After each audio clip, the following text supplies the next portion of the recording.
Football played at the local, community, and amateur level is called grassroots football. And this is the foundation of this beautiful game. But in this country, this basic unit of the beautiful game is underdeveloped. So today we are going to look at the underdevelopment of grassroots football and how we could address that. First of all, you need to know grassroots football focuses mainly on participation, enjoyment, skills development, and community involvement. By participation is that you find two teams are formed, they just play for no prize, maybe friendly matches and such kind of a thing. Enjoyment, watu wanaambiana tuliwafunga, mlitufunga, they are happy. Hivo. Then skills development, you find maybe these young boys that participate in such games, when they play, they development their skills, say shooting, ball control, such kind of things.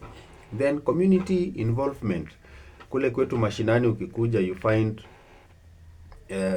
in the villages unaweza ibia watu kwa maboma because most people wameenda pale, like where I come from, pale Ikonyero kwa kiwanja, wameenda kuona football, wamama, wazee, young boys, girls. So it brings the whole community together. So that is what grassroots football focuses on mainly.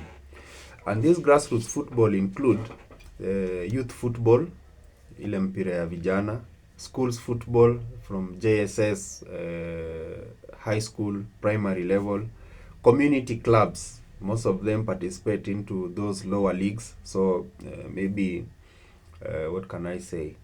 Maybe if I use an example of Kule Kwetu, you have clubs like Ikonyero FC, Sevilla FC. Yeah, so those ones are community clubs. Amateur adults leagues, you have maybe here in Nairobi you have one. It's called maybe Kulundeng FC. It's an adult league, an adults team of ex-Premier League players. So they just come in to enjoy. Kule kwetu Kakamega, you have a team like ASEC, sijui Konyero Legends. So those ones are the amateur adult teams. They don't play specifically for any competition. Competitions can be there, but maybe to just enjoy, refresh, and keep fit. We have women's, girls football. Then we have inclusive football for the people with who are differently able. They can also have their own competitions and compete in.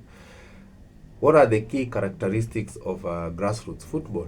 The key characteristics of grassroots football include they are open to everyone. So you have old people, young people, boys, girls, people with different disabilities who are differently abled. They come participate in those. It's volunteer driven. You have coaches who are coaching these teams, they volunteer. You have people who want to play in these teams, they also volunteer because they are not paid by anyone. Then they use local facilities. By local facilities, I mean when you find people playing, mostly you'll find them playing in school grounds, primary or high school grounds, the local grounds, like here in Nairobi, the Mbotelas and such. They don't go into stadiums, they just use the local facilities they have. Then they help in player development because young players learn skills from these kind of things. Kitambo tukwansema ile street football, most of these good talented people develop their talents through these such kind of places. Then community impact, they bring people together. These grassroots football bring people together, as I mentioned earlier. Women, children, they come celebrate at the football grounds when their teams win or lose. Why grassroots football matters? It introduces millions to football. We have areas where people don't know about football, but when you come in and bring the aspect of football, then they start developing interest and learning about football. It develops future professional players, because through learning they develop that skill, and then when they get the professional teachings, then they develop into good footballers. It promotes physical and mental well-being. You have people who have developed depression because they have problems, they sit down, do nothing, and they develop complications. So by engaging into such activities, you find people will now be more happy, they'll be fun, they will enjoy, and then temporarily forget their problems. At long last, they become even more healthy by running, avoiding diseases such as obesity. It builds teamwork, confidence, and leadership. At this grassroots level, you will find young people have started taking responsibility roles, being captains, organizing people how they'll play, organizing how you'll get water, who will wash kits, and such kind of things. Then it strengthens communities by the element of people coming together for a common goal of cheering their team. It develops that kind of togetherness as a community level. This grassroots football has challenges. So some of the challenges facing the grassroots football is, number one is funding, lack of funding at all, or limited funding affects grassroots football development a lot. You have poor facilities.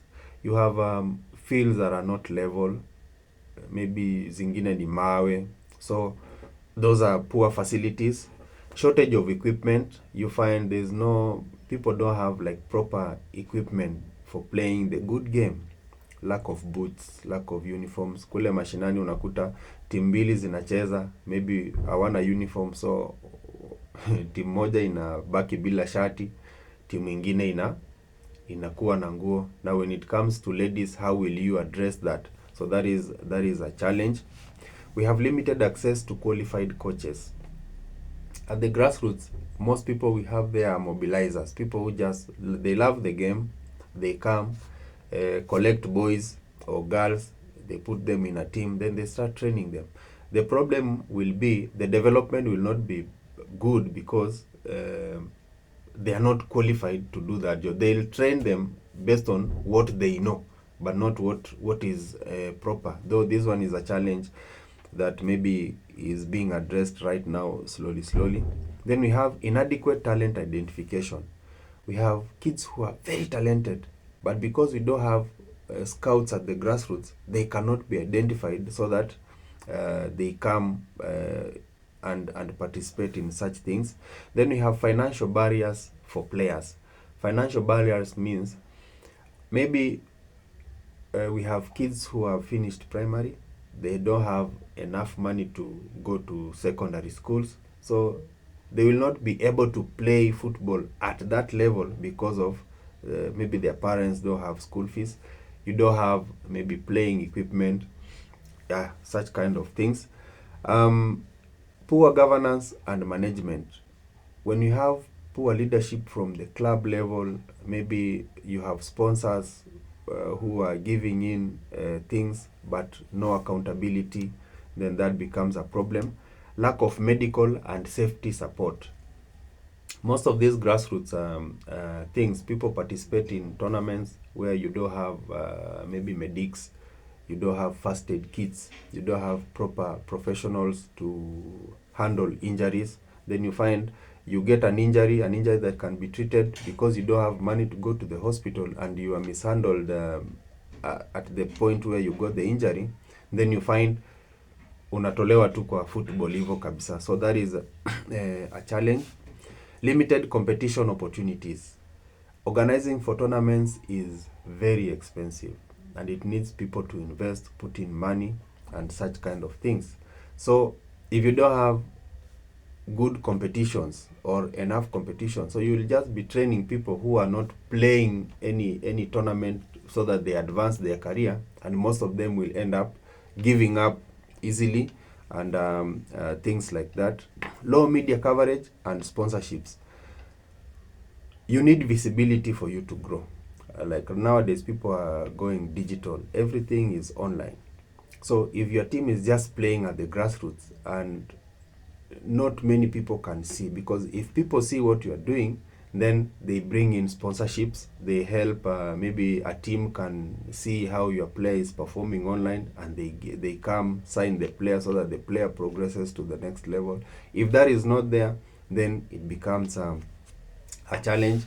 Gender inequality, and this thing of gender inequality is one thing that I'll address at some point of why grassroots football is not growing so much, or why it's not that developed as compared to boys, because there are so many aspects that are surrounding the gender inequality, especially this one affects girls. Then player dropout, a scenario where you have a player playing in a community team, and then you have a game like today, you've not come for training because you have a responsibility, maybe as a father or as a husband.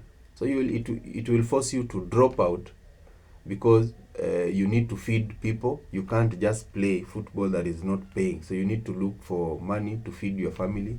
Maybe you have an injury, you didn't go to hospital. So such kind of things, these are things that in later videos we'll look at keenly.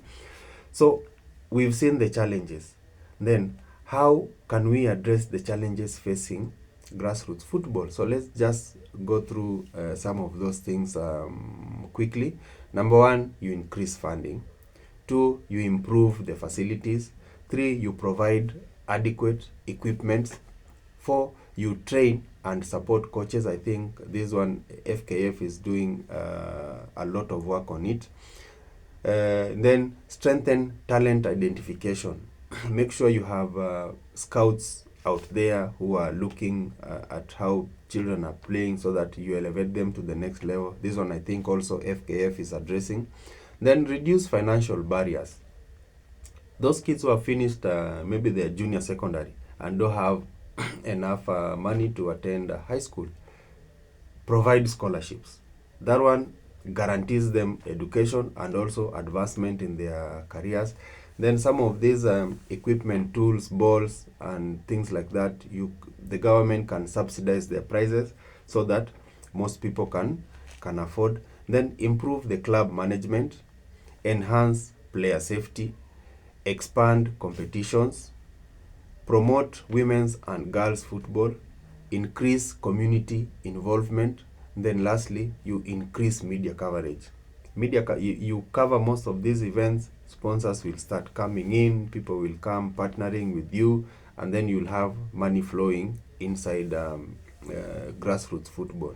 So if we do some of those things, some of them will be looking at them in depth in separate videos, because this is just the general to give you an idea of the challenges and how we can address them. But if we want to develop our grassroots football, then we need to do more, so that the investment looks something lucrative at the end of it. The player benefits, the sponsor benefits. Those people who are investing in the same football need to also benefit from that. And then also our football teams at the league level will benefit, because they'll have quality players, and our national team also will develop, because we now will have people who are going to the national team who understand the game and know what they are going to do at that level. Yeah.